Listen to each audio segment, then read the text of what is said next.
क्योंकि वो यशोदा रानी की वो पुत्री है। यशोदा गर्भ संभूत है। यशोदा जी के गर्भ से जन्म लेने वाली योग माया को ही लेकर के वसुदेव जी कारागार में आया हुआ है। उस बालिका को छीन लिया। देवकी मैया ने कहा भैया ये तो कन्या है, आपके क्या बिगाड़ेंगे। लेकिन हृदय पसीजा नहीं उस दुष्ट का। उस बालिका के दोनों पैर को पकड़ करके आकाश में उछाल करके जैसे ही पत्थर में पटकना चाहा, हाथ से छिटक करके लोग धमतरी में होंगे, लोग जानते होंगे कि हम लोग तो जाते रहते, हमारे संगीतकार भाई लोग तो धमतरी के हैं, तो हम लोग धमतरी जाते रहते हैं। तो वहाँ विंध्यवासिनी देवी है जिनको लोग छत्तीसगढ़ में बिलई माता के नाम से प्रसिद्ध है। विंध्यवासिनी उनकी मुख्य द्वार में लिखा हुआ है यशोदा पुत्री विंध्यवासिनी। यशोदा जी की पुत्री ही वही विंध्यवासिनी जी, जिनकी दर्शन आज भी लोग करने के लिए जाते हैं। योग माया देवी है वो देवी जो है, आज भी लोग उनकी पूजा अर्चना करते हैं। भगवान कृष्ण कन्हैया की वो बहन है, मैया यशोदा रानी की वो पुत्री है। जैसे आकाशवाणी में तेरे मारने माला कही अन्यत्र जन्म ले लिया। कंस कांपने लग गया, तुरंत आपातकालीन में मीटिंग बुलाया, भैया बैठक बुलाया। जब कोई राज्य में देश में संकट आता है तो क्या करता है, जो मुखिया होता है वो। अब जैसे आजकल तो राजा महाराजा के ज़माना नहीं है, सरकार की ज़माना, सरकार चलाती है, प्रजातंत्र की ज़माना। पहले राजा महाराजा होते थे, अब प्रजातंत्र की ज़माना में सरकार चलाती है। तो सरकार में जो होते हैं मुखिया, राज्य में मुख्यमंत्री कहते हुए, देश में प्रधानमंत्री कहते हैं, राष्ट्रपति और राज्यपाल तो नाम मात्र के, असली मुखिया तो वही लोग हैं, यही लोग चलाते हैं राज्य और देश। और मान लो राज्य में कोई संकट आ जाए तो मुख्यमंत्री क्या करते हैं, तुरंत अपना मंत्रिमंडल का बैठक बुला करके मंत्रणा करते हैं। क्योंकि सोच नृप जो नीति न जाना, और जिन्हें प्रजा प्रिय प्राण समाना। जिस राजा को नीति की पता नहीं है और प्रजा से जरा भी उनको प्रेम नहीं है, ऐसे राजा सोच नहीं है। ऐसे राजा लोग सुख भोगते हुए प्रजा को दुखी करके अपने राजपाट को भोगते हैं। तो ये राजा मरने के बाद कहा जाते हैं, जासु राज प्रिय प्रजा दुखारी, सो नृप अवश्य नरक अधिकारी। ऐसे राजा लोग मरने के बाद में नरक लोक में गिरते हैं। इसलिए राजा बनना कोई सामान्य काम नहीं है भैया, सामान्य बात नहीं है। भगवान ने इतने लोगों में से आपका चयन किया है तो कुछ सोच समझ के किया है। तो जो दायित्व मिला है उनका निर्वाह बहुत ईमानदारी पूर्वक निष्ठा पूर्वक करना चाहिए, नहीं तो दंड देने के लिए ऊपर भी बैठे न्यायाधीश। फल सोये, जैसा कर्म करोगे वैसा फल मिलेगा। करे कर्म पावहि फल सोई, और निगम निधि अस कह सब कोई। शुभ और अशुभ कर्म अनुहारी, इस फल देहु हृदय विचारी। सब अव्यय पुरुष नारायण ही धर्मराज के रूप में वहाँ विद्यमान है। जो जैसा कर्म करता है उनके अनुसार से उनको फल दिया जाता है। वहाँ नहीं चलता रिश्वत चालाकी, नहीं चले रिश्वत नहीं चले चालाकी। उनके लेने देने की रीति बड़ी न्यारी। मेरे मालिक के दरबार में सब लोगों की खाता। क्या साधु क्या संत गृहस्थी, क्या राजा क्या रानी। प्रभु की पुस्तक में लिखी सबकी कर्म कहानी। सबकी कर्म कहानी लिखा हुआ है, और जो लिखा हुआ है वही आप जो लिखवा गए वहाँ के आपके कर्म अनुसार से लिखा गया है, और वही फल मिलता है। करते हो और पाप का फटफट भोगने के समय आता है तब फिर गिड़गिड़ा करके वहाँ रोते हो धर्मराज जी के चरणों को पकड़ करके कि प्रभु मुझसे अपराध हुआ, मुझे दोबारा वो मनुष्य शरीर दे दो, मैं अब अच्छा कर्म करके आऊंगा। धर्मराज जी कहता है पुनर्वित्तम पुनर्क्षेत्रम पुनर्गृहम पुनः शुभाशुभम कृतम ना शरीरम पुनः पुनः। हर चीज दोबारा मिलता है आपको जीवन में। पुनर्वित्तम, पैसा का आना जाना चलता रहता है जी। आज पैसा से आ गए, घबराओ मत, खत्म हो गए तो मेहनत करोगे दोबारा पैसा आ जाएंगे। पुनर्वित्तम, वित्त के आना जाना चलता रहता है। पुनर्गृहम, घर भी बदलते रहते हैं। घर पसंद नहीं है, नया घर बनवाना। जो मनुष्य शरीर मिला हुआ है ना, इनको दोबारा नहीं मिले, नहीं पाओगे भैया। इसलिए इसकी कीमत समझो, और जब तक बढ़िया शरीर है तब तक सब कुछ कर ले रहोगे। बाद में सो परत्र दुख पाए, ही सिर धुनि धुनि पछताए। बाद में फिर पछताओगे। इसलिए अच्छा कर्म करते हैं।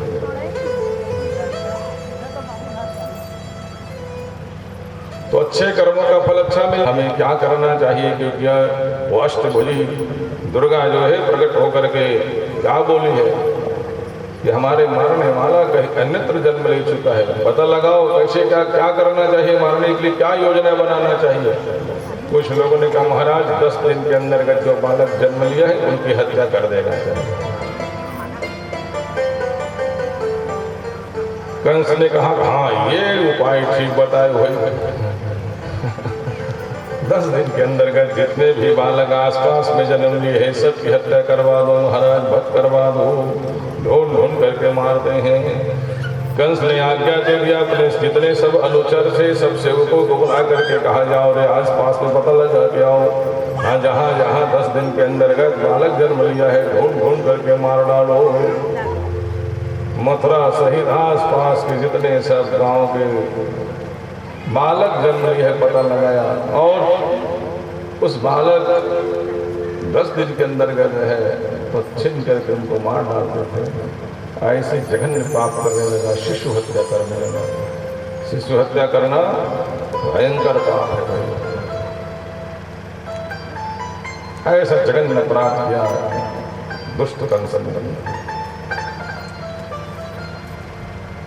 ढूंढ ढूंढ के सम्मान। उसी समय पूतना नाम के राक्षसी को ये राक्षसी विद्या, तो राक्षसी ने क्या किया, माया जाल से अपने रूप को बदल करके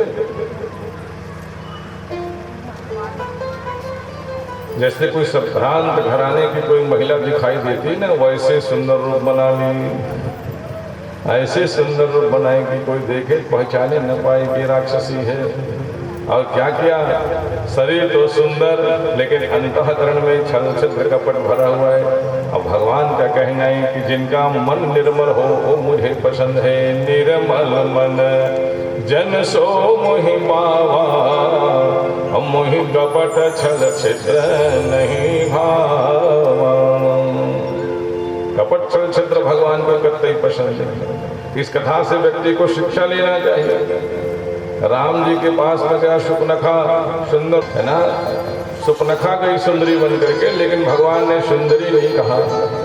और जो कुबरी है ना, शैलेंद्री गोबर निकले हुए हैं, ठीक से चल नहीं पा रही है, उनको देख करके भगवान कृष्ण ने कहा कहो सुंदरी। सुंदरी क्यों कहा भगवान ने? क्योंकि उनके अंतःकरण बहुत पवित्र है।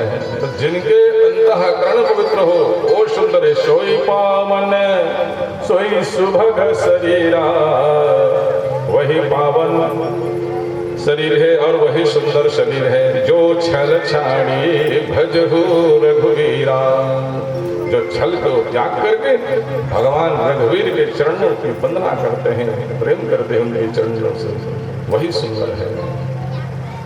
तो शरीर चाहे जैसा भी हो अंतःकरण पवित्र होना चाहिए। छल छिद्र कपट कतई नहीं होना चाहिए। अब विशेष करके भगवान की पूजा पाठ में तो कतई छल छिद्र कपट नहीं करना चाहिए। इसलिए तो भगवान की कथा सुनते हैं जी कि छल छत्र कपट इत्यादि हमारे अंतःकरण में बहुत भरे हुए महाराज, इनको साफ करने के लिए क्या करना चाहिए? अंतःकरण के करना चाहिए। इनको इस मलिनता को अगर छुड़वाना है तो क्या करना चाहिए? छोटे ही मल की मल ही के धोए, घृत के पाव कोई बार बिलोए, प्रेम भक्ति जल बिन रघुराई, अभियंतर मल कबहु न जाई। अंतःकरण की मलिनता कब तक नहीं जाती? जब तक के प्रेम भक्ति जल, भक्ति रूपी जल ना हो तब तक अंतःकरण की मलिनता समाप्त नहीं होती, साफ नहीं होती। भाई यहाँ तो काया जल में अधिक मलिनता भर गई। इसलिए भागवत में भी वेद व्यास जी ने लिखा कि तस्मात् परम किंचन मनः शुद्धये, जन्मांतरे भवत् पुण्यम तदा भागवतम लभेत। मन को शुद्ध करने के लिए व्यक्ति को भगवान के, भागवत भगवान की कथा सुनना चाहिए। और कोई साधन नहीं है अपने मन के मलिनता को साफ करने के लिए। व्यथा नहीं सुनना चाहिए, निंदाचारी नहीं सुनना चाहिए। निंदाचारी को जितना सुनोगे उतने आपके अंतःकरण में मलिनता और बढ़ते हैं। और सब ही नचावत राम गोसाई, सबको नचाने वाला तो वही भगवान है। वो बाल किशोर भगवान ने प्रेरणा दिया, जितने सबको ग्वाल थे, अरे चलो चलो चलो चलो लाला को कुछ देर तक के अब सोने दो भाई, आराम करने दो, लाला को छोड़ दो, पलने में सोने दो। सब गोपाल लोग वहां से चले आए। तो भगवान चाहते थे कि भाई एक पूतना नाम के राक्षसी आई है, तो जो ये करना चाहती उसको करने दिया जाए। यशोदा रानी ने देखा कि अरे एक ग्वालिन बची हुई है, लो बहन आप भी लाला से मिल लो, फिर आप भी अपने घर चली जाना। यशोदा रानी तो काम में लगी, लेकिन जैसी ना वो पूतना नाम के राक्षसी सुंदर रूप बना करके गई हुई है, लाला के पल्ले के पास में जैसी पहुंचा ना, भगवान ने आंख झट से बंद कर दिया। भगवान ने आंख बंद कर दिया। पूतना के पहुंचने के बाद में भगवान ने आंख बंद कर दिया। अब भगवान ने आंख क्यों बंद किया भाई? तो भगवान ने आंख बंद किया तो अलग अलग संत महात्माओं ने अलग अलग अर्थ निकाला। आप लोग भी सोचिए क्या ऐसा कारण है कि भगवान ने आंख बंद कर लिया? पूतना के निकट जाने के बाद में भगवान जो है आंख बंद कर लिया। सोचो भाई, कई लोगों ने अलग अलग तर्क दिया कि भगवान ने इस कारण से आंख बंद किया, भगवान ने इस कारण से आंख बंद किया, भगवान ने इस कारण से आंख बंद किया। अब आप भी सोच लीजिए कि भगवान ने किस कारण से आंख बंद किया होगा। यहाँ हम एक प्रश्न को पूरा बताएंगे नहीं, क्योंकि समय का अभाव है। सायंकाल के बेला तक के हमको गोवर्धन लीला करके कथा में पहुँचना है, तो दो चार्टों बता देते हैं। अलग अलग संत महात्माओं ने अलग अलग अर्थ निकाला जी आंख बंद करने का। आप लोग भी सोच करके रखो कि भगवान ने आंख क्यों बंद किया हुआ है। तो एक संत ने कहा कि देखो, हमारे विचार से तो भगवान ने इसलिए आंख बंद किया हुआ है क्योंकि भगवान को पता है कि मैं मायापति हूँ, और मायापति के सामने में माया जाल थोड़ी न चलने वाले भाई। भगवान तो मायापति है, मायापति के सामने में माया जाल चली। वो पूतना नाम के राक्षस से अधिक सुंदर रूप बना के गए हुए हैं, तो भगवान के सामने में जब पहुंची तो क्या भगवान तो मायापति है, तो मायापति के सामने में क्या माया जाल चली पूतना नाम के राक्षसी। तो भगवान ने कहा नहीं नहीं, दृष्टि मात्र से तो राक्षसी के जितने माया जाल है वो सब समाप्त हो जाएंगे। इसलिए भगवान ने आंख बंद किया कि जैसे वैसे रहने दो भाई कुछ देर तक। इसलिए आंख बंद कर लिया भगवान ने। एक संत ने कहा नहीं, हमारे अनुसार से तो भगवान ने इसलिए आंख बंद किया है कि भगवान को पता है कि ये तो शिशु की हत्या करने वाली हत्यारिन है, हाँ बाल घातनी। तो बाल घातनी शिशु की हत्यारिन ऐसे लोगों के तो मुंह नहीं देखना चाहिए। ये लोग बोलते हैं ना तो मैं मुंह नहीं भी देखो, काबर बोलते हैं देखें, ये सोच करके भगवान ने आंख बंद कर लिया। एक ने अर्थ बताया, एक संत तीसरे नंबर का संत ने कहा कि हम जो बताते हैं वो सही है, आप जो दो बताए हो ना वो ठीक नहीं है। अच्छा लो भाई अपना विचार बताओ कि भगवान ने क्यों आंख बंद किया होगा। तो एक संत ने कहा कि भगवान को पता है कि स्तन में जहर लगा करके आई है और जहर होते कड़वा, तो जहर पीना है। तो कई बार ऐसे होते हैं कि कई लोग कड़वा चीज पीते हैं ना तो आंख बंद कर देते हैं। इसलिए भगवान ने कड़वा चीज पीना है, भाई जहर पीना है, तो पहले से भगवान ने आंख बंद कर लिया। एक ने अर्थ निकाला। चौथा नंबर के संत पहुंच के कहा कि नहीं नहीं नहीं, हम जो बताते वो सही है। अच्छा लो भाई आपके क्या विचार है बताओ। तो चौथे नंबर के संत ने कहा दूध तो पिलाऊं, लेकिन कैसे दूध पिलाऊं, जहर मिला करके दूध पिलाऊं। तो भगवान ने कहा तेरे लिए दूध, हाँ दूध भी पिला लेना, उसमें जहर भी मिला लेना। तो वही राक्षसी आज है ना, वही राक्षसी है वो पहले जन्म की महाराज बलि की बेटी रत्नमाला। किसको देवता मानते हैं अपना? भगवान शिव जी को अपना देवता मानते हैं, एक दूसरे को अपना देवता मानते हैं, इसलिए दोनों महान हैं।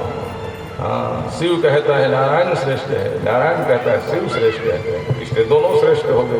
और हम लोग कहते हैं हम ही श्रेष्ठ हैं, इसलिए कोई श्रेष्ठ नहीं हो पाता। दूसरों को श्रेय देना चाहिए। शिव जी ने जब जहर पान किया तो क्या किया? नाम प्रभाव जान शिवनी को, काल कोट फल पिन अमी को। काल कोट नाम के जहर को भी पी करके अमृत बना लिया। नाम प्रसाद संभोय विनाशी, साज अमंगल मंगल राशि। ये नाम का ही प्रसाद है, नाम का ही प्रभाव है कि साज अमंगल, साज सज्जा भले अमंगल हो भगवान शिव जी का, लेकिन देवता कैसा है? मन ध्यान कर रहे हैं। एक संत ने अर्थ निकाला, एक संत ने अर्थ निकाला। क्या अर्थ निकाला? कि नहीं नहीं हम जो बता रहे हैं वो सही है। लो भाई आप बताओ, भगवान श्री कृष्ण कन्हैया के आंख में, अरे स्वयं भगवान नारायण है, तो भगवान के नेत्र का क्या है? सूर्य है। भगवान के मन क्या है? चंद्रमा है। भगवान के कान क्या है? वायु देवता है। भगवान के जिह्वा क्या है? अग्नि देवता है। चंद्रमा मनुष्यो जात चक्षु सूर्यो अजायतः। चक्षु क्या है? सूर्य है। भगवान के नेत्र में सूर्य नारायण भगवान रहते हैं, और सूर्य नारायण पाप को नाश करने का देवता है भाई। इसलिए गौकर्ण ने अपने भाई धुंधकारी के सदगति के लिए उपाय पूछने के लिए किस देवता का ध्यान किया? तो गौकर्ण ने भगवान सूर्य नारायण का ध्यान किया, क्योंकि पापी लोग बहुत डरते हैं सूर्य नारायण से भाई। इसलिए पापी लोग ना जब सूर्य अस्त हो जाते हैं तब वो लोग निकलते हैं घर से बाहर। दिन में कभी पाप कर्म करने के लिए घबराते रहता है पापी लोग, क्योंकि डरता है पापी लोग दिन में पाप नहीं करेंगे। रात के समय जैसे ही सूर्य अस्त हो जाए तब फिर तैयारी करता है पापी लोग कि चलो अब चोरी करेंगे, डकैती। नीचे वाले खोई घंटे चुप है, दूसरे ऊपर वाले खोई घंटे चुप, फिर खबो चुप। जैसे भगवान खरीद घंटी ठिन ठिन ठिन ठिन ठिन ठिन ठिन ठिन ठिन ठिन ठिन बजे लगे घंटी चौक चौक चौक चौक इसका हाँ चुप हो घंटी घंटी बजते रहे, लेकिन सब खरीदते बाजे नहीं हंसी खाते कमर फंसा बजत हंसते हैं। तो घंटी के थे महाराज, सब खाते घंटी नहीं बाजे, भगवान खाते तब घंटी बाजते हैं। स्थिति आज भी पुजारी मन भगवान ला खवाते नहीं, एक हाथ में घंटी बजा के खवाते, भोग लगा सकते खवा घंटी बजा सकते। अब भगवान बाल किशोर बालक रूप में, अब बालक मतलब भूलियार के खवा जाते थे, घंटी बजावे तो भगवान खाते बालक रूप में। तो भगवान कहते हमन खाता मतलब घंटी नहीं बाजे, देखो बजवा तो बतावे का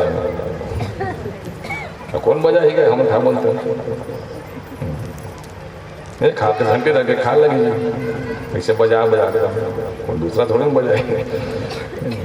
भगवान खाते तब घंटी बाजते, तो घंटे के हेज के गोप ग्वाल बन खाते तो नहीं बाजे, भगवान खाते थे किसी बात से घंटे की तब अगर मैं नहीं बाजे तो फिर घंटी बने इसका फायदा, जीवन ही खराब है हमारे घंटी बने की। घंटी ठिन बजी तहनो वाली नहीं टापला पकड़ ली। हाँ मोर योजना सफल हो गए, मैं जानत रहा हूँ आज पकड़ में आ गए। सब भर भर भाग के जब तक भीतर लाला पकड़ में आ गए। आज तो ना ब्रह्मैया के पास तुम हाथ न बांध करके ले जाऊं, तो फिर हाथ न बांधे वाली अपने माया के मोह के बंधन ने बांध के रखा है, उस भगवान को बांधने के प्रयास कर रही है मोती। भगवान को बंधे नहीं तो लाला कहते तो बांधे नहीं आते कैसे कोई बंधत नहीं हो सके। देखा तरीका नहीं बता था तो बांधे कैसे बंधी, ऐसे कर हाथ लगे, ऐसे हाथ लगे, देख ऐसे घुमा जाते रस्सी ले, हाँ फिर ऐसे घुमा जाते रस्सी ले, हाँ अब ये एक दो अब ये तीन, ऐसे बांधे जाते पीछे। हाँ ठीक है लाला अब समझ आ गई। हाँ खोल के काबर खोल हूँ भगवान की बात है, पर कैसे बंधे रहा। वो दिन लाला भाग बाकी वाले मन कहते कैसे पकड़ना तो इसका तो कैसे छूट गया वो आगे। अरे बड़ा चतुर है वो बाला था, मोला अपन बात में फंसा करके मैं बांधूं तो बंधाते नहीं रही से, और वो मोला सीखे बंधाए बन एक ऐसे घुमा बांधी सब ऊपर से बंधा गए भाई। अब मधाई तहले खोल के तो खोल भी नहीं करी सब भाग गए मोला।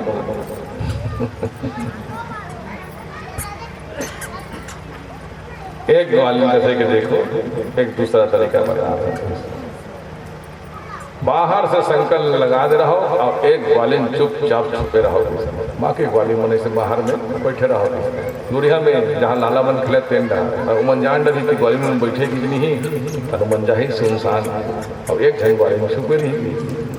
अब ये योजना मरीज ग्वालिन में पकड़ने की। लाला देखिए इसके सब ग्वालिन बैठे हुए, चलो रे चलो, हाँ ग्वालिन मलिनहार बैठे दूध दही माखन खाने के लिए चलते सब रहे, फिर पहुंच गए। एक ग्वालिन तो पहले छुपे रहा है। जैसे ही भगवान जो है नीलम जा करके सब मित्र लगे चलो ऊपर उठाओ, और जैसे मटकर पे ग्वालिन दौड़ते आग लाला फिर पकड़ ले, अब पकड़ना है।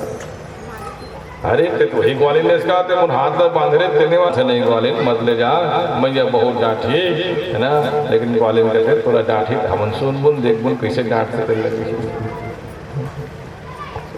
लगा।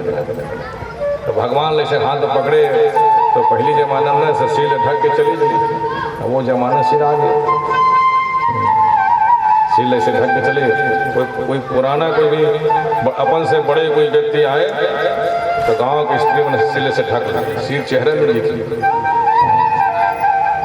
आज भी ना वृंदावन में या बरसाना में जाओ तो ललिता विशाखा जो सखी बन थे ना, वो सिल ढक करके अपन मुख दिखाए नहीं।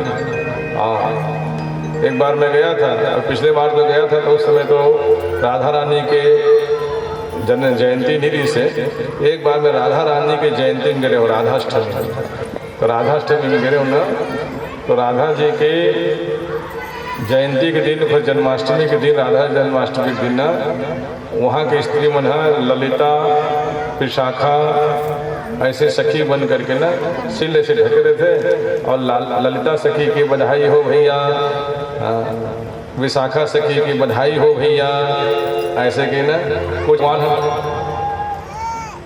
ऐसे करी से निकल देते, ऐसे कहीं ना समझ के बोल दे मत, तो वो कहते बहुत सारा कहाँ ऐसे की गए, तो क्या कहते ऐसे की बोला खवाए बोल लेगा इशारा मार मैं तो हाथ में पकड़ा देता कैसे सुनने वाले ये हाथ फिरा थे, हाथ धरते इसका दे वो हाथ लगे क्या बोले हाथ धरा ओखरे बेटा हाथ धर जैन ग्वालिन धर के लग रहा है बेटा हाथ में धर और धर के यार और जैसे ही अभी तक भगवान दूसरा रास्ता से दौड़ते हुए और जा करके पहले ही पहुंच गए। चोरी करते बोलते मैं चोरी नहीं करूँ मैं यहाँ, लेकिन जबरदस्ती कोई न कोई बाली मनना तो मन थोड़ा भड़का भी दी आगे बतिया दे माँ प्रभु ऐसने सब बोला थे मोहल्ले सब चला थे चर्चा कि यशोदा रानी के बेटा है बहुत चोरी कर फेंकी, हो सकते कभी कोई बाले में पहुँच भी जाए घर में भी। हाँ यशोदा रानी नहीं कर सकते हैं, मोर बेटा इसे नहीं है, मोर बेटा इसे नहीं, हमेशा बोल दो आज बरंगे हाथ पकड़ के लाओ देख ऐसे कि अपन बेटा ऐसे पकड़ के आगे कर देखिए तो अपने बेटा है कहते पेट पकड़ा आगे से लेकर जान रही ग्वालिन है कि जबकि किसी हाथ ले हाथ पकड़ के सोच के बड़े बदले कृष्ण ओतके कृष्ण कन्हैया मुस्कुराते थे कमरा निकल थे और का हाल चाल है ग्वालिन, इसी ग्वालिन के बोल यशोदा रानी के थे कस बहनी तुमन अतिक सूझबूझ हो जाते हो अपने लेकर पकड़ करके वो लेकर के नाम लेते हो तुमन ऐसे काबर करते हो बहनी, मोर बेटा अतिक सीधा साधा है, तुमन सीधा साधा बेटा के तुमन अभ्यास करत हो अपने बेटा पकड़ के लाले सबका भी पता नहीं है, तुमन ऐसे सब भ्रम में ना मोर बेटा ना जबरदस्ती चोरी करते बोलते हो ऐसे बोलती बंद कुछ नहीं बोल पाई इस वाली में। यशोदा रानी अंदर चल गई, यशोदा रानी जाए के बाद में लाला के थे कस वाले और पकड़ दे मोला दो घाव हो गए तो लोग पकड़ एक घाव हाथ बंद है, एक घाव अपन बेटल पकड़ लिए, तीसरा बार तो पकड़ के दिखाऊं लाला अभी तोर बेटा बने हो सकते कि मैं तोर घर वाला बन जाऊं ऐसे गलती दोबारा मत कर बे ले देख बोल हाँ ले हम देख बोल ऐसे भगवान हंसी मजाक कर सकते हैं। ग्वाली में फिर इकट्ठा हो गए, बड़ा चतुर है वो बालक है, 2 बार हो गए बचत जरा भी मटकर पकड़े पानी छलक ही और पानी छलक ही मतलब ये गोपी पर गिरी ही और ये गोपी जान रही तो भगवान एकदम चुपचाप और मित्रों को कहते बात नहीं करना चुपचाप रहना, ऐसे धीरे से चढ़ा होने लगे, एक मित्र रख करके दूसरा मित्र एकदम धीरे चढ़ी और कहा लगी एक ठन कमल के नाम कमल के नहीं आते से ये पानी खींचा रही थे पाइप पर बोले कमल के नाम ऐसे थाली में करी ऐसे पानी में खींची और खींच करके पानी में सीखती वक्त धीरे से पूरा गिरा थाली खाली हो गई, धीरे से खाली लगा ली कहा पानी छलकी सब धीरे से मत कर निकाल सब मित्र सब धीरे धीरे सब खाली सब हो गए ना। हाँ अब कम से कम ग्वालिन ने बता के जा तो मटकन धरी सी और बड़ा पटक तब ग्वालिन देखी कहा होगी वहाँ सब खवा है भाग्य भगवान थे मर दूसरा दिन ग्वालिन में कहते कैसे सफल हो इस पकड़े में कैसे बड़ा चतुर है बोलाला भाई सर पानी छलकी कहाँ तो कैसे निछल गई कहाँ छलकी वहाँ कमल लाल लाल लेको पानी दूसरा गिरा दी सो एक ग्वालिन के थे कि फिर कोई दूसरा योजना बनाया जाए। अब ये योजना में सफलता जरूर मिली ही, कैसे योजना बनाया जाए कि घर को पूरा सुना छोड़ दिया जाए। अब घर को पूरा सुना छोड़ करके बाहर से संकल्प लगा करके बाहर से देखना चाहिए। यशोदा रानी बुला के थे रानी बाहर आ भाई कैसे का होगे आज तो लालच पकड़ के लाए ना मना आज लालच देखिस तो हो यशोदा रानी के थे सच बात है कि वो बेटा इतना बिगड़े हुए है कि चोरी करते माखन के देखो बहनी हो जो भी गलती होगी क्षमा करना ये लालन में सिधारत हो ग्वालिन में खूब हंसी आज समझ आई लाला तो डांट पड़ी बन मैया के मैया छड़ी ले ली से छड़ी लेके कैसे कस लाला ते अतेक उद्दंड हो गए हैं कि मुझे पता नहीं रही से आज तोला में दंड भगवान थर थर थर थर कांपने लगा। अरे बड़े बड़े देवता लोग भगवान के सामने कांपते उमा देखो पूरे संसार को नचाने वाला काल का भी काल है तात राम नहीं नर भोपाला भुवनेश्वर काल होकर काला काल का भी काल है भगवान, लेकिन आज मैया के हाथ में छड़ी दे करके भगवान कांप रहा है। अरे जिनके भ्रिकुटी घुमाने से पृथ्वी पलट जाती है, भ्रिकुटी विलास भयंकर काला, और नयन दिवाकर कच घन माला। भौं घुमाने मात्र से पृथ्वी पलट जाती है। ऐसे भगवान भी आज मैया के हाथ में छड़ी देख करके थर थर थर थर का दिल्ली निकली, तीसरा दिल्ली निकली।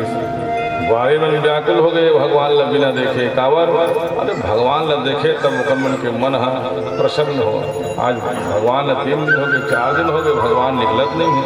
ग्वाली मन कर टके लगाए देखे लाला बाहर निकल ही तो गुलाबुल माखन खिलाए। अब भगवान ने माखन खिला की इच्छा ग्वाली मन के हो। दही है, दूध है, छाछ है, माखन है, जो तोला खाना है लाला आए थे। लाला बात फिर आ गया, अभी से नहीं मेरा चौराहा में ले जाता, चौराहा में ले जा करके ऊपर जो बने हुए हैं आसन, चौड़ा आसन चौराहा में जैसे बने थे चौकी से, वो लालल करे करके ग्वाली में थे। चलते पहले नाच दिखा तब तो हमल माखन खिला। लाला कहते हमला नाचे खबर यशोदा रानी ने लाला ला पायल पहना, छम छम छम छम बजे। अरे जिस भगवान का निरंतर गान करते रहते कौन, शेष महेश गणेश दिनेश सुरेश हो जाहि निरंतर गावे, जाहि अनादि अनंत अखंड अछेद अभेद सुभेद बतावे। नारद से सुख व्यास रटे, नारद से सुख व्यास रटे, पचिहारे तनु पुण्य पार न पावे। ताहि अहेरे करना चाहते, पूरे संसार को नचाने वाले भगवान को अपने प्रेम के वश में भगवान को नचाया। यही भगवान कृष्ण कन्हैया की माखन लीला। आप लोग भी बढ़िया सुंदर माखन लीला को उत्सव मनाइए, भगवान बाल किशोर को लेकर के आइए और सुंदर माखन लीला का उत्सव मनाइए। वही हम लोग भी बढ़िया वही आनंद ले लेते हैं जो भगवान श्री कृष्ण कन्हैया बाल किशोर ने गोकुल नगरी में ब्रज में ब्रज के स्त्रियों को भगवान ने प्रदान किया। आइए हम लोग भी सब गोपी बन करके बढ़िया सुंदर भगवान कृष्ण कन्हैया के स्वागत करें और भगवान को दूध दही खिला करके।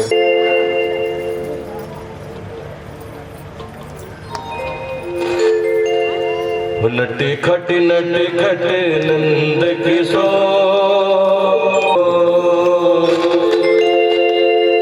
नटे खट नंद किशोर, नंद किशोर।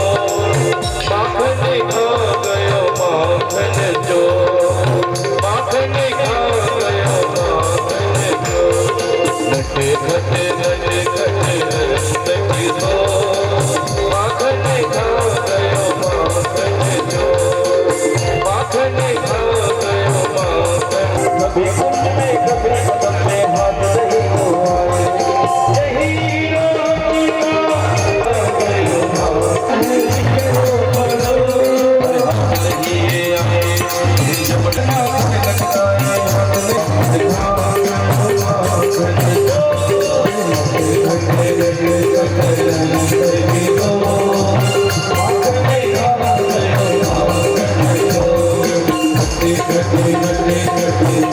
Thank you.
खाए खिलाए बाल सुधा को प्रेम के रंग बड़े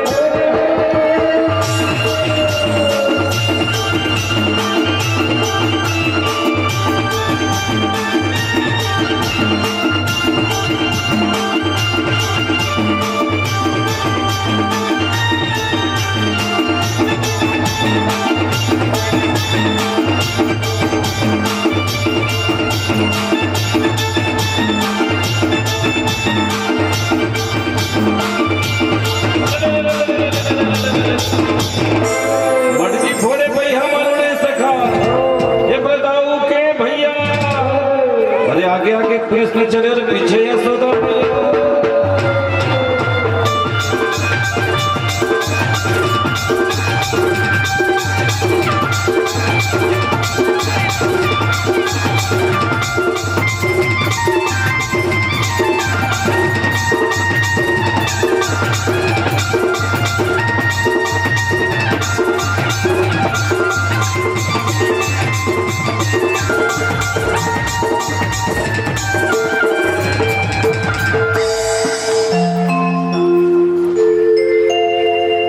स्वर्गलोक का कोषाध्यक्ष तो नल कुंवर और मणिग्रीव जो है हमारे पिताजी तो धन का अधिपति देवता है कोषाध्यक्ष है सोच करके बड़ा उद्दंड हो गया था, बालक बिगड़ गया था।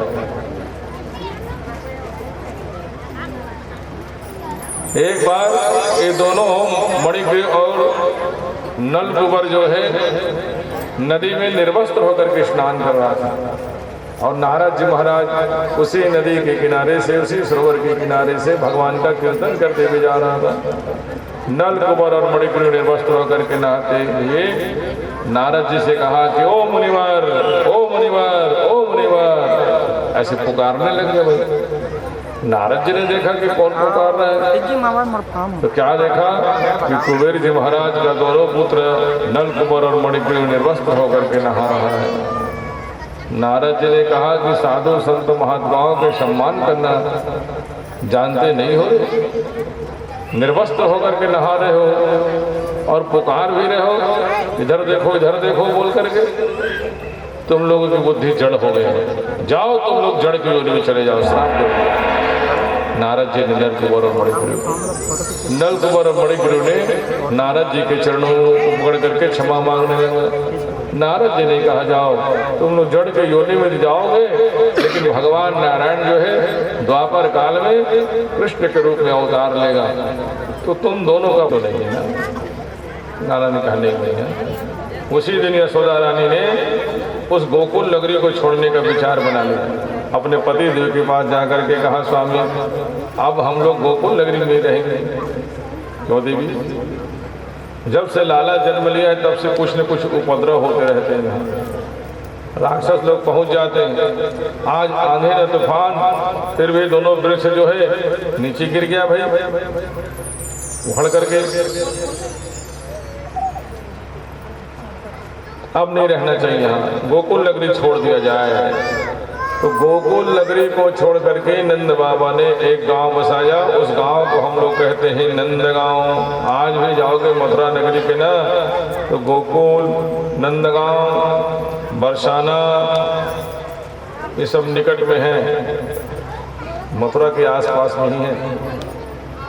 नंदगांव, गोकुल, बरसाना, ये सब वही निकट में है। वृंदावन, और बिल्कुल भगवान से प्रार्थना करते रहो, जीवन काल में एक बार वृंदावन धाम अवश्य जाना चाहिए, क्योंकि वृंदावन सोवन नहीं, नंदगांव सो गाँव, बंसीवट सोवट नहीं, और कृष्ण नाम सो नाम। अपने जीवन काल में एक बार जरूर वृंदावन धाम जाइए, क्योंकि वृंदावन धाम के वहाँ के धूल इतने पवित्र हैं कि लोग जाते हैं तो वहाँ लोट पोट होते हुए। हाँ, रेवती नमन नाम का एक स्थान है जहाँ गोपियाँ और भगवान कृष्ण कन्हैया बिना पादुका का विचरण किया। भगवान 4 काम भगवान वृंदावन धाम में नहीं किया है। 4 काम ध्यान से सुनना, मन को इधर उधर मत ले जाओ। 4 काम भगवान ने वृंदावन धाम में नहीं किया।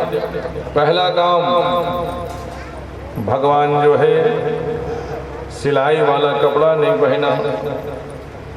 भगवान क्या पहनता था? धोती, और कमर में ऐसे दुपट्टा बांधते थे, और ऐसे भगवान दुपट्टा रख देते। 4 काम नहीं किया। पहला काम, सिलाई वाले कपड़ा नहीं पहना। दूसरा काम, भगवान ने किसी भी राक्षस को मारा तो अस्त्र शस्त्र का प्रयोग नहीं किया, किसी को जमीन में पट। एक बार फिर से सुन लो, भगवान सिलाई वाले कपड़ा नहीं पहना। दूसरा, भगवान जो है किरीट कुंडल धारण नहीं किया। तीसरा, भगवान अस्त्र शस्त्र धारण नहीं किया। धन्य हो गए, क्योंकि भगवान यहाँ बिना पादुका पहने हुए विचरण किया है। तो भगवान के चरण से स्पर्श होकर के वहाँ के रज, वहाँ की धूल इतने पवित्र हैं। लोग कहते हैं कि वृंदावन सोवन नहीं, वृंदावन जैसा वन नहीं है। नंद बाबा जो है गोकुल नगरी को छोड़ करके गांव बसाया, इसलिए उस गांव का नाम पड़ गया नंदगांव, क्योंकि नंद जी ने बसाया, इसलिए उस गांव का नाम पड़ा नंदगांव। अब भगवान जो है अपने बाबा जी के पास जाकर के कहा कि बाबा जी हम लोग गाय चराएंगे। तो बाबा जी ने कहा, बेटा तुम लोगों के आयु, तुम लोग बहुत छोटे छोटे हो गए। भगवान की आयु उस समय 5 वर्ष नहीं हुआ है। 5 वर्ष से कम आयु में भगवान ने अपने पिताजी से, अपने बाबा से कहा कि हम लोग गाय चराएंगे। नंद बाबा ने अनुमति नहीं दिया। गाय बड़ी बड़ी, बालक लोग छोटे छोटे हैं। एक काम करो, छोटे छोटे ना बछड़ा चराओ, अनुभव हो जाएंगे, फिर गाय चराना। तो अपने कानों में एक तरफ एक फूल को, दूसरी तरफ दूसरे फूल को ऐसे खोचे हुए, कर्णयो कर्णिकारम। आप लोग कल्पना करते जाइए भगवान कैसे सज रहे हैं। मोर पंख बंधा हुआ है। भगवान सुंदर कपड़ा, कौन सा कपड़ा पहने? पीला रंग का कपड़ा, और कनेर का फूल भगवान से कुछ। कर्णयो कर्णिकारम बिभ्रत वासम। कौन सा वास माने कौन सा भगवान कपड़ा पहने हुए हैं? भगवान जो है बिभ्रत वासम कनक कपिसम, जैसे सोना चमकता है वैसे भगवान पीले रंग के वस्त्र को भगवान पहने, एकदम चमकीला वस्त्र।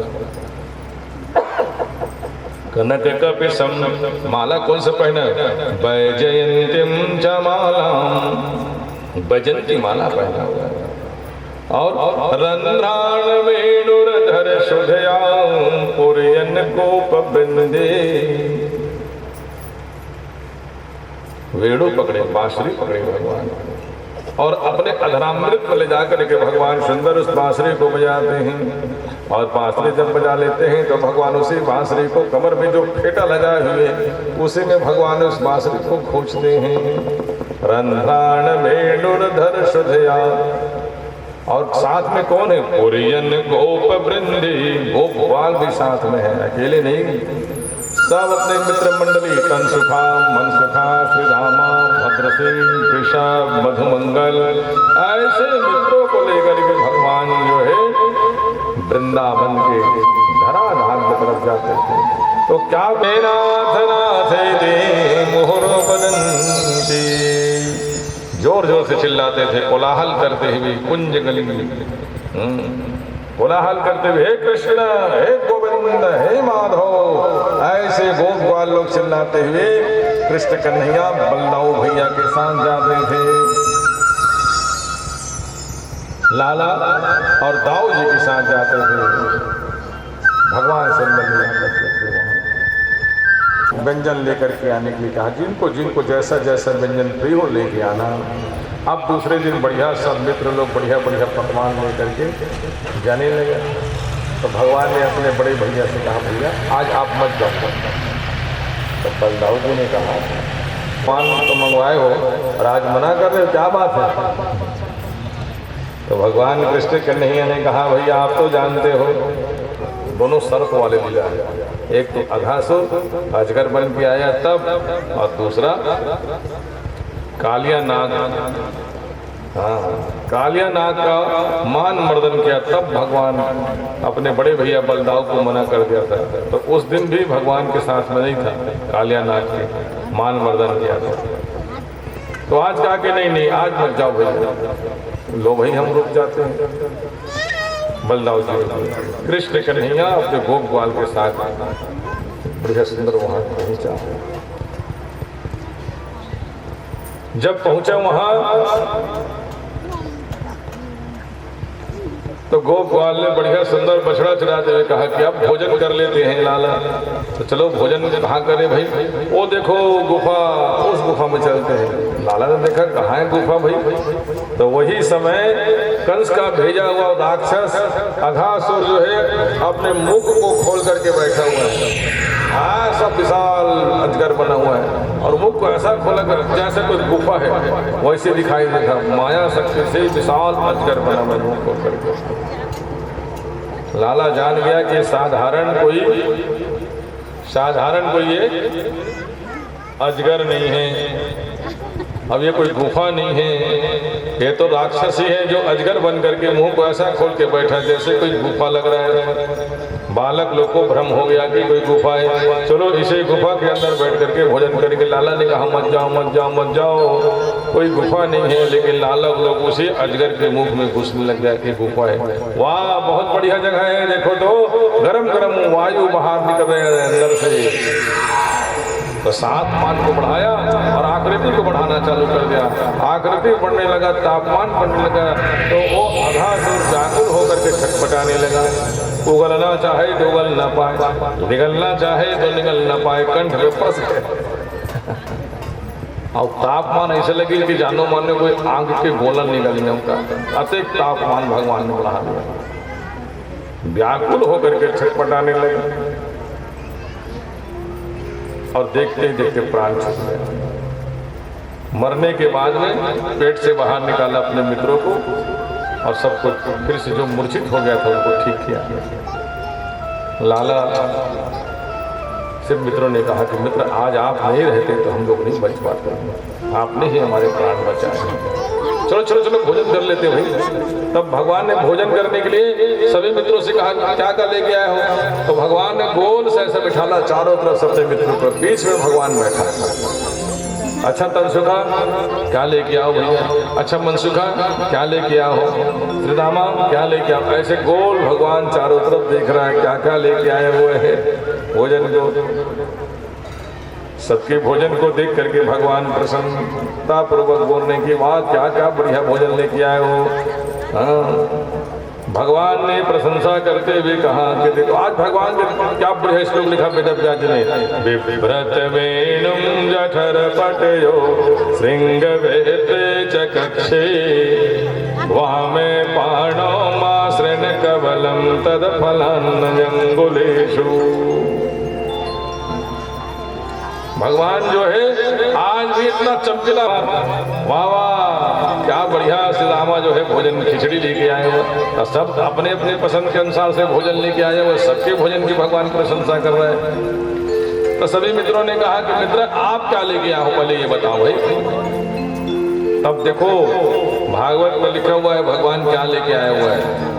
भगवान खोल के दिखाया, देखो मैं क्या लेके आया, अपना पोटली खोला हाँ भोजन का। तो भगवान क्या लेके आए हुए हैं? भात और दही है, उसमें दही भात लेके आए हुए हैं और भगवान उसमें घी छिड़कवाए हुए हैं। ऐसे घी को भगवान उसमें छिड़कवा दिए हैं, दही भात और घी। और साथ में क्या लेके आए हुए हैं? आथान कवलम। भगवान ने दही भात और घी को जब मिलाया तो कौन से हाथ से? वाम हाथ से। वामे पाणो मासृण कवलम। वाम हाथ से भगवान ने उस दही भात और घी को मिलाया और तद फलान अंगुलेषु, उंगलियों के बीच में भगवान ने उस फल की अचार को, यानी वो अथांग भगवान ऐसे फंसा दी से ऐसे खाना है और ऐसे करके चाट लेना है, एक ही बार में दोनों काम हो जाए। तो तद फलान्यंगुलीषु। और कहाँ बैठा हुआ? तिष्ठन मध्य, मध्य में भगवान बैठा हुआ। तिष्ठन मध्य स्वपरिसृहदो, अपने मित्र परिवार के बीच में भगवान मध्य में बैठे। तिष्ठन मध्य स्वपरिसृहदो। और क्या कर रहा है? हासयन नरम विश्वे, हंसी मजाक भगवान कर रहा है। वाह वाह, क्या बढ़िया भोजन देखो, तनसुका का मनसुका का भोजन देखो। तो ऐसे भगवान सबके साथ हंसी मजाक करते हुए इंद्र देवता अग्नि देवता से, वायु देवता से बात करते हुए कहा, देखो अग्नि देवता, वायु देवता, हम लोग इतने बड़े बड़े देवता हैं लेकिन कभी भी भगवान के साथ बैठ करके भोजन नहीं कर पाए। आज देखो तनसुखा, मनसुखा, सुदामा, भद्रसेन, वृषभ, मधुमंगल, ये गोपवाल लोग भगवान के साथ बैठ करके भोजन कर रहा है, तो ये कितने भाग्यशाली हैं। हम लोग भगवान को भोजन खिलाते हैं तो क्या कैसे करके खिलाते हैं? तो स्वर्गे लोके सति भूज यज्ञ भोग बाल केली। हम भगवान को भोजन खिलाते हैं तो यज्ञ करके खिलाते हैं, लेकिन इन बालक लोग को देखो तो भगवान के साथ बैठ करके भगवान को ही अपने हाथ से भोजन खिला रहे हैं, प्रत्यक्ष भगवान को भोजन खिला रहे हैं। और हम लोग तो यज्ञ करके खिलाते, इतने बड़े बड़े देवता होकर के भी भगवान के साथ भोजन नहीं कर पाए। कितने भाग्यशाली है ये देवता लोग। प्रशंसा कर रहे देवता लोग स्वर्गलोक से देखते ही। उसी समय ब्रह्मा जी पहुंच गए। ब्रह्मा जी पहुंच गया। ब्रह्मा जी देखा कि प्रभु ने अवतार लिया हुआ, तो क्या देखा ब्रह्मा जी ने कि अपने मित्र परिवार के बीच में बैठा हुआ है और बाएं हाथ से भोजन को मिला रहा है, इसे दही भात और घी को भगवान मिश्रण भगवान मिला रहा है, खाने के लिए कौरा बना रहे हैं। तो ब्रह्मा जी ने मात्र इसी लीला को देख करके संदेह हुआ भगवान की इस लीला में। क्यों? शास्त्र में बाएं हाथ से भोजन निषेध है, कभी भी बाएं हाथ से भोजन नहीं खाना चाहिए। हाँ। बाएं हाथ मतलब देरी हाथ से भोजन नहीं खाना चाहिए, शास्त्र में निषेध लिखा गया है। दोष लगता है देरी हाथ से भोजन खाने से, लेकिन भगवान देरी हाथ में भोजन न पकड़े। ब्रह्मा जी कहते ये कैसे नारायण हो सकते? अरे नारायण होती तो कम से कम इतना तो ज्ञान होना चाहिए कि भोजन बाएं हाथ से नहीं, देरी हाथ से नहीं, दाहिना हाथ से भोजन करना चाहिए, जीवनी हाथ से भोजन करना चाहिए। चाची खरे का कुंडल कंकन है, लक्ष्मण पहचान के देख तो भाई मोर तो बुद्धि ठिकाना नहीं है कि भगवान राम जी ते पहचान तो सीता घरे का। जब सीता जी अपहरण हो गई से तो कुंडल कंकन दिखा करके पूछे कि कुंडल कंकन का खरे लक्ष्मण देखे बताओ तो भोला। तो लक्ष्मण जी ने क्या कहा? जैसे ही राम जी ने पूछा कि कुंडल किसके कंकन किसके, तुम बंधु कहो हम हैं न ठिकाने। वो बुद्धि ठिकाना नहीं है भाई, तो देख के बता दो सीता घरे का एक कुंडल कंकन है। तो लक्ष्मण जी कहा जाते देख दशा रघुनायक की, शेष विशेष लगे समझाने। शेषा उतारे लक्ष्मण जी ने विशेष ढंग से समझाया। देख दशा रघुनायक की, शेष विशेष लगे समझाने। सेवक जो पद पंकज का वह तो केवल पायल जाने। आंख उठी न कभी वह कुंडल कंगन क्या पहचाने। भैया मैं तो भाभी माँ के चरणों का सेवक हूँ। सेवक जो पद पंकज का, और क्या पहचानते हो से केवल पायल पहचाने। केवल आभूषण में मैं सिर्फ पायल पहचानता हूँ बड़े भैया, क्योंकि मैं भाभी माँ के चरणों का सेवक हूँ। और जो सेवक होते हैं ना, सिर्फ उनका ध्यान चरणों में होता है, और चरणों में पहनने वाला आभूषण पायल भगवान के राम नारायण ही है। सुमिरत चाहि मिटे अज्ञाना सोई सर्वज्ञ राम भगवाना। ये सर्वज्ञ राम भगवान है देवी, ये स्वयं नारायण है। लेकिन सती ने उसी दृश्य को देख करके कुंडल किसके कंकन किसके इतने पूछने मात्र से संदेह हो गए। आज वही ब्रह्मा जी ने देखा कि ये कैसे नारायण हो सकता है कि जो बाएं हाथ से भोजन को ग्रहण करना चाहता है, बाएं हाथ से भोजन को खा रहा है। ब्रह्मा जी को संदेह हो गया। ब्रह्मा जी ने सोचा चलो परीक्षा लेकर देखना चाहिए कि नारायण है तो नहीं है, तो परीक्षा कैसे लेना चाहिए। तो क्या देखा कि दूर में छोटे छोटे बछड़ा लोग चारा चर रहे हैं। ब्रह्मा जी आए अपने माया शक्ति से छोटे छोटे बछड़ा को माया शक्ति से अदृश्य करके एक गुफा में लेकर छुपा दिया। भगवान जान गया कि ब्रह्मलोक से ब्रह्मा जी आया है और परीक्षा ले रहा है। छोटे छोटे बछड़ा को गुफा में ले जाकर के छुपा दिया है। तो भगवान ने ऐसी बाल लीला करते हुए अपने मित्रों से कहा, अरे कहाँ गया था सुखा मन सुखा, बछड़ा दिखाई नहीं दे रहा है जी, चलो चलो मैं देख के आ रहा हूँ। ऐसे कि आप लोग भोजन करो, मैं देख के आ रहा हूँ। ऐसे सोच करके भगवान जो है दही भात हाथ में रखे हुए और दौड़ रहे, इधर उधर दौड़ रहे। भगवान भाग चलत किलकत बदन और दही ओदन लपटाए। दही भात हाथ में रखे हुए हैं और भगवान भाग रहे इधर उधर। कहाँ है बछड़ा देखने के लिए। ब्रह्मा जी मुस्कुराते हुए कहा, अब पता चल गया कि साधारण बालक है। ये अगर नारायण होता तो पता नहीं चल जाता कि ब्रह्मा जी ने छुपा दिया। हम बछड़ा ढूंढने के लिए निकले तो हमारे मित्रों को छुपा दिए। अब चलो हम अपना प्रभाव दिखाते हैं। भगवान श्री कृष्ण कन्हैया ने क्या किया, दूसरे ही क्षण भगवान ने स्वयं ब्रह्मा बन करके ब्रह्मलोक पहुंच गया। अब ब्रह्मलोक पहुंच करके द्वारपाल लोगों को कहा, अरे द्वारपालो, आजकल देखना नकली ब्रह्मा बहुत घूम रहा है,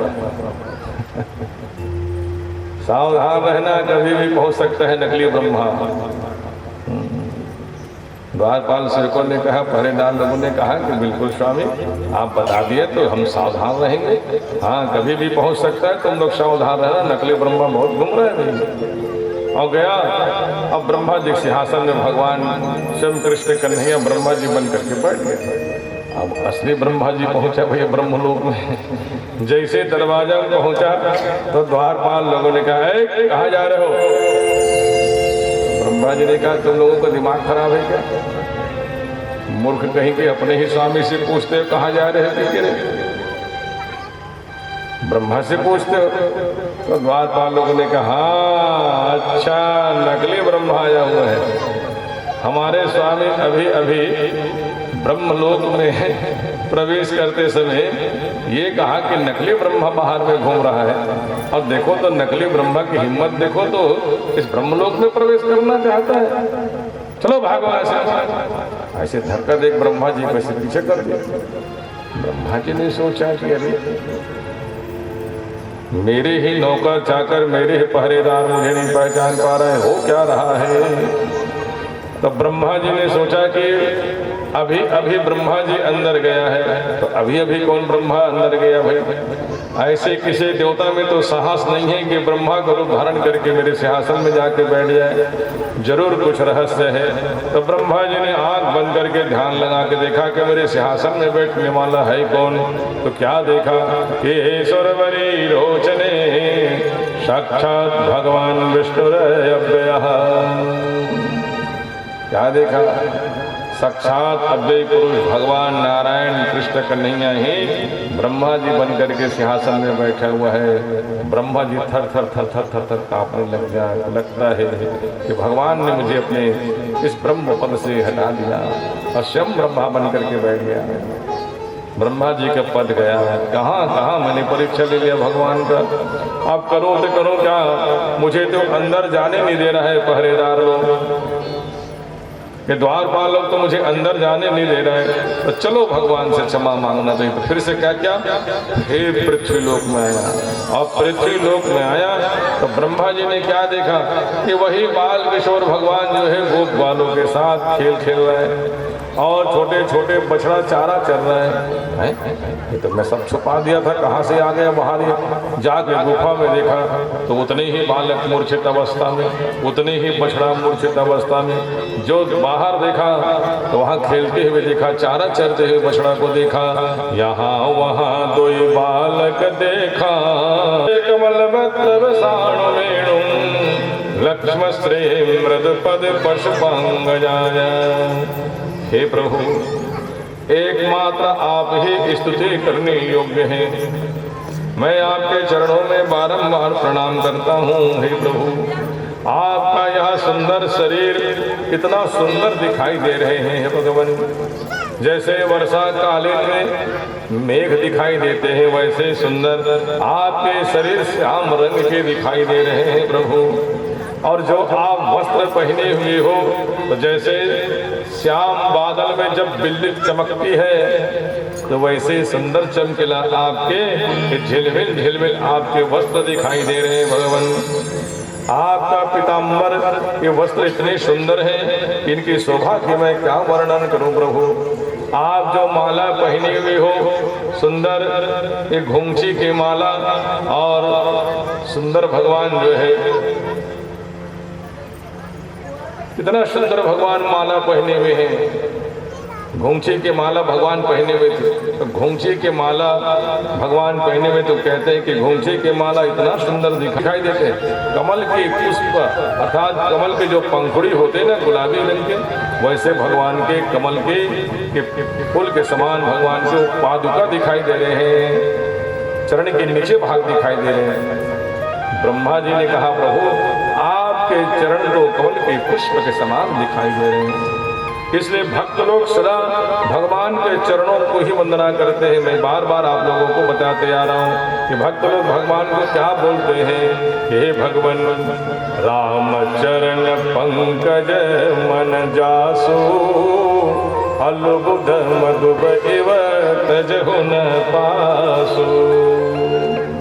भक्त लोग बोलते हैं कि प्रभु आपके चरण तो कमल के समान है और हमारा मन तो भौरा के समान है। जैसे भौरा कमल के पुष्प में ही मंडराते रहते हैं, कमल के पुष्प को त्याग नहीं पाते हैं, वैसे हमारा मन आपके चरण कमल को कभी नहीं त्याग पाते हैं महाराज। इसलिए आप हमें अपने चरणों में स्थान दीजिए। मुझे चरण के अलावा और कुछ नहीं चाहिए। भक्त लोग यही बोलते हैं। तभी तो भरत जी ने कहा ना मुझे कुछ नहीं चाहिए। अर्थन धर्म न काम रुचि गति न चहो निर्वाण और जन्म जन्म रति राम पद यह वरदान। केवट से कहा तो केवट ने क्या कहा, मुझे तो आपके चरण पखारना है महाराज। भक्त लोग चरण चाहते हैं। केवट राम रजाय सुपावा पान कठौता भर ले आवा अति आनंद उमगे अनुरागा और चरण कमल पखारन लागा। भगवान के चरणों को पखारना, तो भक्त लोग भगवान के चरण मांगते हैं। और कुछ मांग लो, आपकी माया इतने प्रबल है कि बड़े बड़े आपके माया में फंस जाते हैं। बड़े बड़े लोग भगवान के माया में फंस जाते हैं। शिव बिरंची कहु मोहि को है बपुरायान अस जीव जान भजहि मुनि मायापति भगवान। मायापति भगवान के बस में तो ब्रह्मा जी हो जाते हैं, तो हम सब तो जीव हैं। लेकिन इस मायापति के माया में फंसने से बचना चाहते हैं तो उनके चरण कमल को आप पकड़ लीजिए। मैंने बताया था कि मछुआरा जब जाता है मछली मारने के लिए तो अपने जाल जब फेंकते हैं तो नदी या सरोवर के जब नीचे उतरता है तो घुटने के अंदर तक पानी में जाकर के अपने जाल को इसे फेंकता है। तो जाल में मछली कहाँ तक फंसती, जहाँ तक जाल है तहाँ तक, लेकिन वो मछली नहीं फंस पाती जो मछली मछुआरा के पैर में आकर के मंडराती रहती है, क्योंकि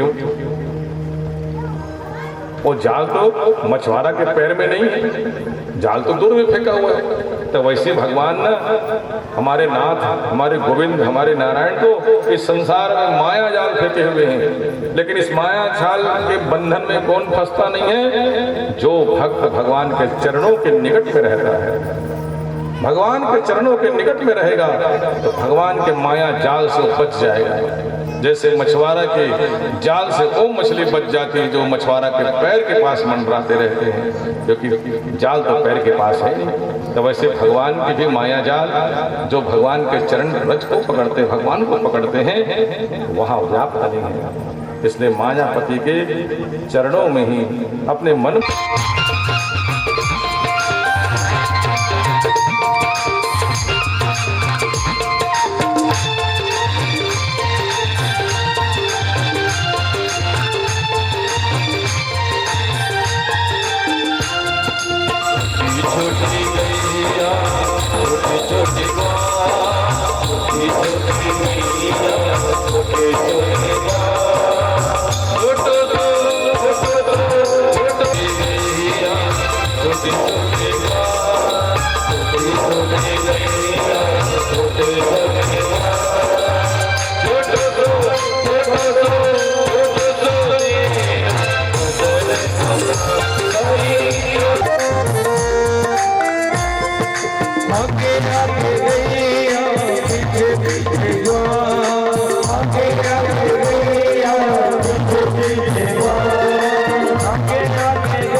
परीक्षित ने पूछा कि गुरुदेव भगवान बाएं हाथ से भोजन क्यों किया?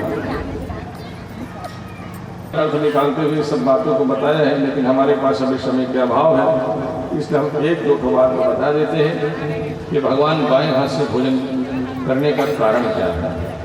पहला कारण, शास्त्र में नियम है कि 5 साल तक के बालक को छूट रहता है, और भगवान की आयु उस समय 5 वर्ष हुआ नहीं था। भगवान ने कहा हम तो छूट वाले हैं, बाएं खाए दाहिना खाए, कोई दोष लगे नहीं। 5 साल के बाद अगर बाएं हाथ से खाओगे तब दोष लगता है, दाहिने हाथ से ही खाना चाहिए। 5 साल से जिनकी आयु ज़्यादा है, तो भगवान की आयु उस समय ना 5वें वर्ष में प्रवेश किया था, 5 वर्ष पूर्ण नहीं हुआ था। 6वें वर्ष में भगवान आया तो धनुकासुर नाम के एक राक्षस का भगवान ने वध किया। 7वें वर्ष में भगवान ने जैसे 6वें वर्ष प्रारंभ समाप्त हुआ, 7वें वर्ष में प्रवेश किया। भगवान ने कालिया नाग के मान मर्दन किया, क्योंकि यमुना जी में एक नाग रहता था, 101 फन वाला नाग, कालिया नाग। वहाँ के जल को इतना दूषित कर दिया था कि वो नाग विषाक्त हो गया था। जल कोई पीता तो मूर्छित होकर गिर जाता या प्राण छूट जाते थे, ऐसा विषाक्त जल था वो यमुना जी के जल। एक दिन क्या हुआ, अब देखो 1 साल तक भगवान ने बछड़ा चढ़ाया, 5वें वर्ष तक पूरा पूर्ण किया। 6वें वर्ष तो भगवान 1 साल बछड़ा चढ़ाने के बाद जैसे 7वें वर्ष में प्रवेश किया, अब गाय चराने की भी अनुमति मिल गई नंद बाबा से। तो पूरे गाय बछड़ा लेकर के आई, एक दिन यमुना जी के जल को पी लिया भाई, गाय सब मूर्छित होकर के गिरने लगा। भगवान जान गया यमुना जी के जल दूषित है, और किनके कारण से? कालिया नारायण या कि मैं किसी साधारण बालक को झपट्टा मार के पकड़ नहीं रहा हूँ, ये तो स्वयं नारायण है। क्योंकि साधारण बालक होता तो यमुना जी में उतरते ही मूर्छित हो जाता या तो मर जाता, लेकिन मेरे फन में नृत्य कर रहा है, ये साधारण बालक नहीं। भगवान से क्षमा मांगने का, प्रभु मैं पहचान गया आप स्वयं भगवान हो, क्षमा कर दो मेरे अपराध को। भगवान ने कहा जाओ, तुम अनियंत्रित हो गए थे, इसलिए तुमको नियंत्रण में लाना जरूरी था, तुमको मैंने नाथना मतलब क्या होता है? कालिया नाग को नाथा मतलब अभी तक वो किसी को नाथ नहीं मानते थे, अनियंत्रित था। तो भगवान ने नियंत्रण किया कि देखो मैं तुम्हारा नाथ हूँ, आज से मुझे अपना स्वामी मानो और नियंत्रण में रहो। जाओ इस यमुना नदी को छोड़ करके रमणक द्वीप नाम के स्थान में चले जाओ। गरुड़ से डर लगता है महाराज, गरुड़ मेरा सेवक है और मेरे पैर का निशान तुम्हारे मस्तक में बन गया है। मेरे पैर का निशान तुम्हारे मस्तक में दिखेगा, गरुड़ तुम्हें जान जाएगा कि भगवान से अभय प्राप्त है, तुम्हें कुछ नहीं करेगा। भगवान को लेकर के फल लेकर के बाहर निकला। देवताओं ने फूलों की वर्षा की, जितने सब नंद गांव के वासी हैं, ब्रजवासी हैं, सब जय जयकार करने लगा।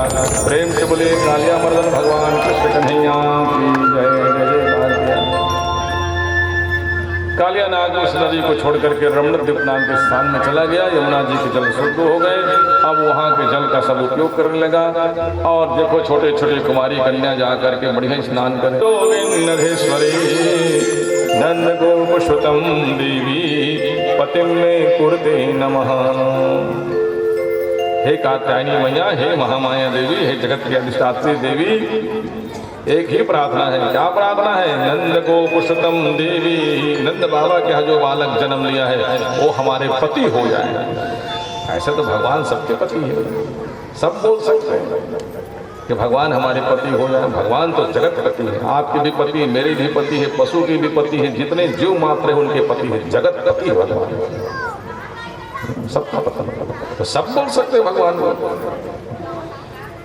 तो कुमारी कन्या अगर ऐसी प्रार्थना करे तो अच्छा पति की प्राप्ति होती। उन कुमारी कन्याओं ने प्रार्थना की, भगवान प्रार्थना को सुन लिया। एक दिन भगवान गोपियां नहा रही थी, उनके वस्त्र को भगवान ने चुरा करके कदम के वृक्ष में भगवान ने ऐसे छुपा दिया। कुमारी कन्याओं को पता चला कि अरे ये तो कृष्ण कन्हैया ने किया है। कृष्ण कन्हैया वस्त्र को दो ना, आके बाहर आके निकले जाओ। नहीं, हम लोग निर्वस्त्र नहा रहे हैं। यमुना जी में निर्वस्त्र नहीं नहाना चाहिए। क्षमा मांगो यमुना देवी से, क्षमा मांगो, अब आ करके ले जाओ। कहो नहीं आ सकते, निर्वस्त्र है।